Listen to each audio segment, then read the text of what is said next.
afternoon, my friends. This is Paul, and I'm honestly shocked that I'm making this video because it was actually inspired when I was re-watching the footage for my best Wii U graphics list. I decided that I wanted to highlight some of the best DLC packs that were ever released for the Wii U.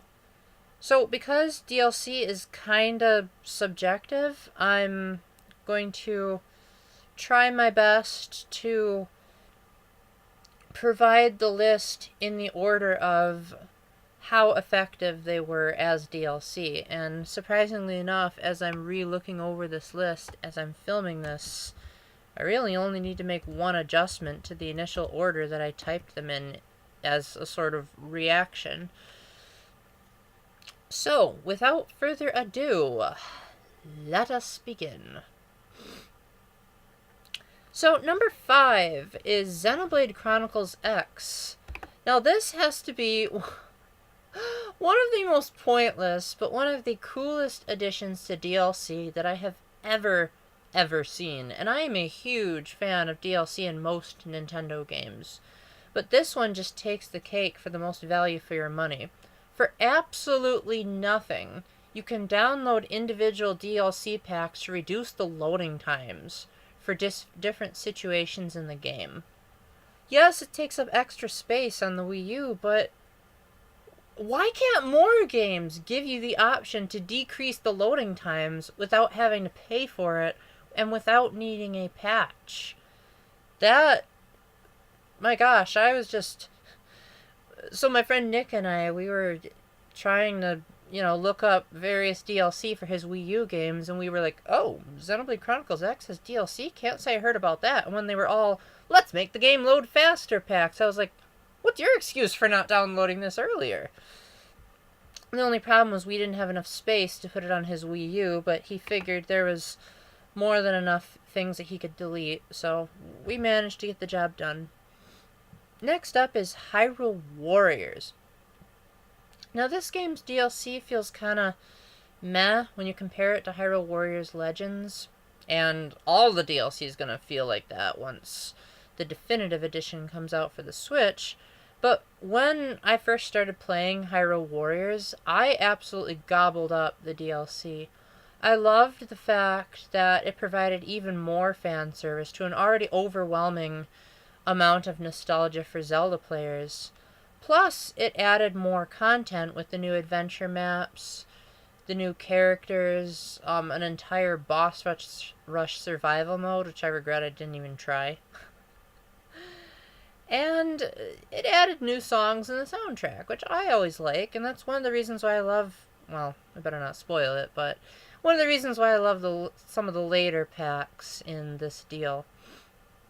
In fact, Hyrule Warriors went so far as to even continue to have DLC support even after Legends came out, providing a pack where you could purchase all of the extra characters and weapons from Legends, in addition to having, a Link Between Worlds, Spirit Tracks, and Phantom Hourglass content, even after the regular DLC for Hyrule Warriors had already come out. And that was quite honestly very impressive, because it allowed you to play with just as many characters as the 3DS version had, which Wii U games in general typically have more content than 3DS versions.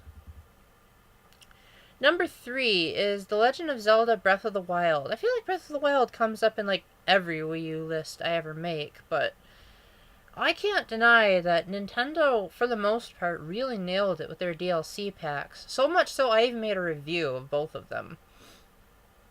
Master Trials was cool because it offered a lot of incentive to keep exploring Hyrule and find alternate relics to Zelda's past, which some of them actually provided some nice benefits. Like the Phantom Armor, not only did it look cool to make Link looked totally expressionless, like he did in the N64 days, but it boosted his attack and made fighting Calamity Ganon in Master Mode much easier than it should have been, even though it still took me over a half hour.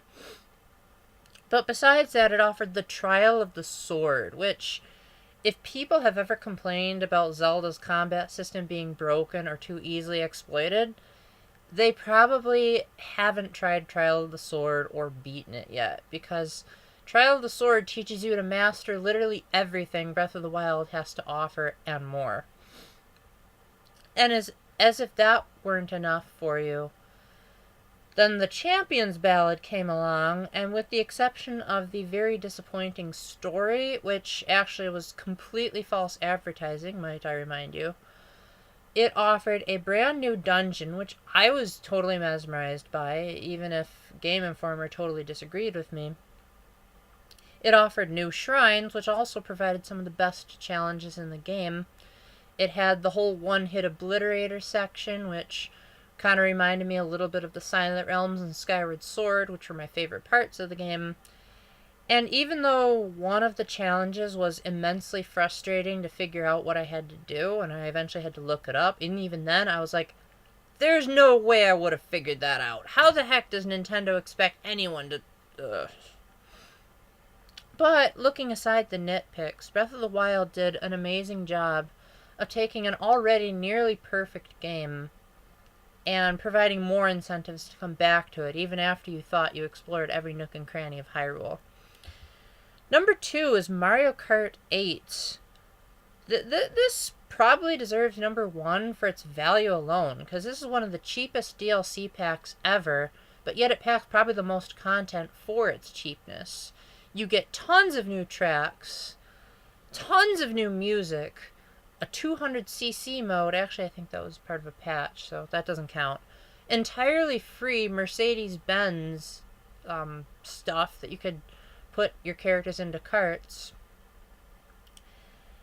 And it had a couple of new characters. Oh, so entirely ho-hum. Characters have never been a huge thing of Mario Kart 8, but I do have to admit it was pretty nice seeing Link appear in the game, as well as Tanuki Mario, and my sister and I always get a chuckle every time we play as him, because whenever we pick him in the menu, he says, Tanuki! And then sometimes we'll, like, unpick him and then pick him again and just hear, Tanuki! Tanuki! Over and over again. As well as hearing his Super Mario Bros. 3-esque sound when he honks the horn, to when he turns into a statue when he does a trick. That's amazing stuff. But why Cat Peach? Seriously, what'll they have next? Bikini Peach as an option? They already kind of teased at that in Super Mario Odyssey. I really don't want to make that a giant thing in Nintendo. That'll just... Ugh, Fire Emblem Fates is already creeping me out enough. I don't need more of that.